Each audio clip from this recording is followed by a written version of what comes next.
Hello again. Welcome to another episode of the Uranium Market Minute. Today is Tuesday, February 15th, and this is episode number 78. My name is Justin Hune. I'm your host. I'm the founder and publisher of the Uranium Insider Pro newsletter, the only investing newsletter that focuses solely on uranium and publishes on a regular monthly basis. Thank you again for tuning in. Really do appreciate it. If you do enjoy these videos, please like and subscribe to the channel. Hit the notification bell, and you will be notified whenever we publish a new episode, which is almost every day. This week, we have our members only webinar on Thursday, so we will not be doing a Market Minute episode on Thursday. That will be the 19th. I might be out of town on Friday, so we might just have today and tomorrow for this week. I will let you know tomorrow. Either way, I do appreciate you being here. As always, before we get into it, nothing in this video is intended to be investing advice. I'm not your financial advisor. This is not financial advice. Please always do your own due diligence when it comes to investing, and always take responsibility for your own choices. All right. Let's jump right into the daily scoreboard. Sprott is on the scene, accumulating more uranium. They continue to work through that above ground mobile inventory and or carried pounds that are being shaken out. We are hearing that there are some non-utility midterm pounds being sold. In my opinion, that likely is being purchased by traders who are covering their contractual obligations for delivery, considering that they likely had sold their carried pounds into the spot market. This is that reverse carry trade, or the carry unwind, that we've talked about on multiple occasions, and it continues to happen even with a slightly backwardated market here. So yesterday, Sprott purchased 400,000 pounds of uranium. They raised another $930,000 in new investor capital. Yesterday, I think they were at a 1% premium to NAV for a matter of minutes. I mean, it probably was less than an hour during the trading day yesterday, where they were greater than a 1% premium to NAV and able to issue shares into the open market. So they are really on it. They're definitely on their toes when it comes to being able to do this. The spot price is flat. We are seeing some increased spot market activity. However, it's not moving the price very much. We do believe that that has a lot to do with the midterm price being pretty stable here. And so traders are able to continue to make this carry unwind trade, and that's going to keep going for a little bit here, depending on volumes, obviously. But as I said, Sprott continues to come in pretty heavy, another 400,000 pounds. So at some point, we expect that the uranium price is going to just suddenly gap up to that next level. And we can't exactly say when that will be. It depends on two things: how many pounds are held in carry, how many other pounds are out there available at these prices, and how much volume will be purchased by end user demand, aka Sprott and or some traders or utilities, right? So that, a utility that's buying in the midterm or buying spot to deliver into the future, that's essentially end user demand, right? And so, and the same thing with Sprott. I've had multiple questions about what's going to happen with these pounds. Sprott is a vault. This is a trust that holds the pounds indefinitely. So this end user volume is the really important volume. Most of the volume in the spot market is pounds being traded back and forth, but it's the end user demand that really pulls on the price, right? So while we can't exactly say when we will see this next leg up, we feel confident that this will be measured in months, not in years, right? So especially considering this type of demand, with Sprott buying now 4.4 million pounds in the last 6 weeks. That's the year-to-date number. 4.4 million pounds, and they've raised $205.7 million this year alone, right? So yesterday they closed at a slight discount to NAV, 0.63% discount. However, the trust did trade up 1.65% today. So during the day, they likely at least were at a greater than 1% premium to NAV for a moment. We'll see if they're raising more money. They are, however, at the beginning of the day, down to 36.1 million in cash. So they're likely not spending much, if any, of that at all until they can raise more money here. So likely to not see a whole lot of Sprott demand in the spot market until they can raise some more cash. But the market was looking pretty lofty today. Not a huge day, pretty indecisive, but green nonetheless. So Sprott now sits on 45.7 million total pounds of uranium. They've raised over $1.2 billion since August of last year. Their NAV now sits above $2 billion, 2.01 billion in their net asset value. And remember, they started out just around 600 million in NAV. That was July of last year when they took over Uranium Participation Corporation. So an absolute monster in the space. All right, turning to the ETFs in the space, URA and URNM, no new shares issued. I've talked so frequently about the fact that we're at all-time share counts for both of these ETFs and the influence of the options market on URA, having to issue more shares than URNM. That's what we believe is going on. Plus, of course, we think that the inflows to the ETFs, even during the weak moments of December and January, that was some accumulation. That was smart money accumulation. And I think that we're going to continue to see that as the weeks and months perhaps grind on, with not only the broad market sort of in kind of chop city here, but as SPUT awaits that NYSE listing.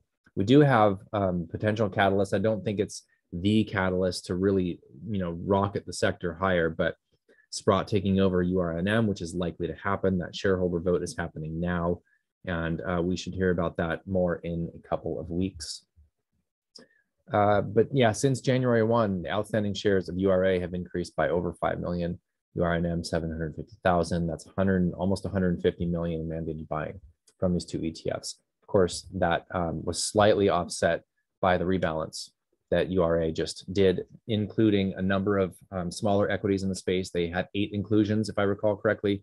The most prominent one of those, of course, being Sprott Physical Uranium Trust. So the rest of their holdings saw some selling pressure at the end of the month, and that, of course, was something that we felt. So yeah, trading action. The market looks relatively green today, and let's look at the charts. Starting off with URA, traded pretty nicely today, up over 2%, while the S&P was up about 1.6%. Nice to see a bit of outperformance there. It's actually been a good sign over the past couple of weeks. Most of the down days for the broad market, we've seen URA down a little bit less, with one exception, that was yesterday. URA underperformed, but it is a nice change to see that beta diminish on the downside and to see a little bit of alpha on the upside. So nice to see that up 2% on the day. But however, look at the volume. The volume is basically negligible. We haven't seen daily trading volume this low since last summer, right before Sprott came on the scene. What do I make of this? I believe that this is kind of a situation where the market is positive on uranium. However, they're not believing yet that a big move is imminent. And you know what? That's probably a good take. Looking at the Sprott Physical Uranium Trust here, up 1.65% on the day. Again, they were 0.63, I believe, discount percent to NAV as of the close yesterday. Not huge volumes here, but again, this thing just continues to coil and continues to coil. And at some point, that coil is just going to spring in one direction or the other. Of course, because this tracks the spot price of uranium, I believe that direction will be up and not down. I think that the downside risk here for the spot price of uranium is minimal. Let's take a look at Cameco. Cameco looking like it's doing a little bit of bull flag action on the daily. However, that's a very, very short-term pattern here. I wouldn't put a whole lot of weight into it. We do have this big gap from the conference call on Wednesday when the stock was up over 14% on the day after the conference call on respectable volume. Now we've seen it decline on diminishing volume. Will we see it fill that gap back down to that $20 level? That remains to be seen. Either way, holding up relatively well here. All right, so mailbag section. I had a couple of questions come into me through YouTube and Twitter asking about the report yesterday. There's an article that came out of Bloomberg discussing yet another Japanese restart. So I wanted to talk about Japan and the restarts there. Obviously, Japan, is a very important piece of this entire uranium puzzle. Japan was the second largest consumer of uranium and producer of nuclear energy prior to Fukushima, behind the United States. Fukushima in March of 2011, of course, they shut down all of their reactors in a relatively short time period following Fukushima. And roughly about 10% of global demand for uranium dropped off at that point. Some other countries followed suit. And of course, the negative sentiment following that event affected not only shutdowns around the world, and the lack of life extensions to a large extent, but some countries like Germany actually shut down close to half their reactors in the years following Fukushima as well. And so, there's been a bit of selling that's been consistent coming from Japan. This is inventories that have been held by Japanese utilities, potentially some of the ones that have had some of their reactors permanently shut down. So they had, I believe it was 52 or 54 reactors online. prior to Fukushima, and many of those have been permanently closed. So now they have 33 operable reactors, and 10 have been restarted since 2011. And of course, a number of years passed before any of them were restarted. I believe the first restart was 2015 or 2016, which ironically was right at the very bottom for the spot price of uranium. Rick Rule has sort of famously over the years stated that he doesn't think that we'll see a real bull market until the Japanese restarts happen in any meaningful manner. So what are we seeing now? Now we're seeing the current leadership in Japan stating the importance of nuclear, and they are coming out with carbon goals essentially where they want to be carbon neutral by 2050. And part of those goals are to have nuclear make up a larger and larger percentage of the overall grid, recognizing its carbon-free energy production, of course. So what does that goal look like? Well, they want to be 20 to 22% nuclear by 2030. Okay, so they're currently about 6% nuclear. They've had one more reactor restart since the report for 2021. So maybe they're closer to 7% nuclear. In order for them to get to 20 to 22% nuclear as part of the grid by 2030, they will need 30 reactors restarted out of those 33 operable. And with 10 restarted now, that's another 20 reactors coming online. This is a really big deal. And of course, if they follow through on that, and honestly, our take is that they don't really have a choice. They have these operable reactors that are sitting idle. A lot of these utilities are still sitting on substantial inventories, so they wouldn't need to necessarily spend a lot of money to procure a lot of fuel for the restarts. Of course, some utilities will, some won't. But yeah, this is a pretty big deal. This is also a supply situation. I actually just tweeted out that the Japan plan for restarts is both a supply and a demand situation. The demand situation, of course, on the longer term, having another 20 reactors restarted in Japan would mean demand for the uranium sector. Of course, that's obvious. But on the supply side, we likely have a number of these utilities that are sitting, that have reactors that are operable but not yet operating, and they have pounds on their books that they've been holding for 10 years, okay? More than 10 years potentially, right? So these are utilities that have pounds. Maybe they paid $75 a pound for their uranium. They paid really high prices for their UF6 and their EUP, and to get that fabricated fuel. A number of these reactors have, all reactors have unique fabricated fuel, right? And of course, if it's like China's Hualong 1, you'll have the same type of fabricated fuel going in each reactor. But for the most part, a unique reactor has its own unique fabricated fuel that needs to be made for that reactor. So that would never come back into the spot market, let's say, sold into the market. But any U308 or UF6, especially, that they might have been holding, has and would come back into the market without renewed demand there. So this is a big sign. This really should be a big signal for the nuclear sector that Japan is coming back. And we shouldn't expect a whole lot of inventory coming out of Japan, especially at higher prices. So that's one of these potential overhangs when we project out into the mid and long term for this investment is, okay, so now we're seeing what happens at $43 a pound. We're seeing that some carry traders, if the market's backwardated, will sell pounds into the market, secure midterm pounds with a slight added profit to their underlying profit from that initial carry trade. And that's providing some liquidity in the short term, right? Okay. So what happens when we work through that and the demand remains consistent? The bid and the spot price remains consistent, especially from SPUT or other players like SPUT. What happens when we get up into the 55 to 65 range?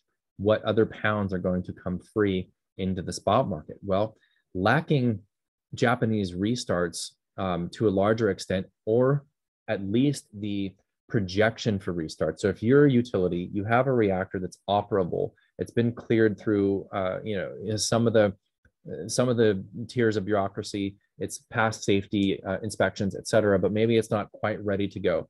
But you believe it will get that approval in the next 1, 2, 3, 4 years down the line.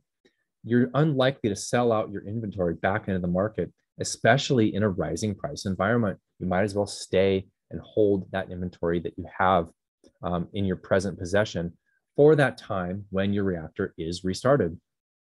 So what that means is that when we get through the carry trade unwind in the spot market, right? When we get through that chunk of overhang, let's call it, or liquidity that's coming into the spot market with the present demand. What is the next overhang? Okay. And you can't say, well, you know, Paladin's going to come on at 55 to 65, and that's your next overhang. Well, all right. So that's another 5 to 6 million pounds a year. Some of that's going straight to China. The rest of it is going to be sold primarily into long-term contracts. There's not going to be a lot of pounds coming out of Langer Heinrich going to the spot market. All right, what's next? You talk about all of these greenfield or even brownfield projects, but especially greenfield projects, these higher priced projects, they're not coming online to sell into the spot market. They're going to have term contracts signed in order to de-risk the development of that mine. That's what's going to happen in the future. So the largest overhangs that we have currently are inventories. They're carry trade held pounds that are being held and carried that they happen to be able to cover with the present liquidity being offered in the midterm market by a couple of producers. Okay, that's what's going on right now. We will clear through that. When we do, what's the next overhang to keep us going to much, much higher prices? Well, part of that potentially is Japanese inventories.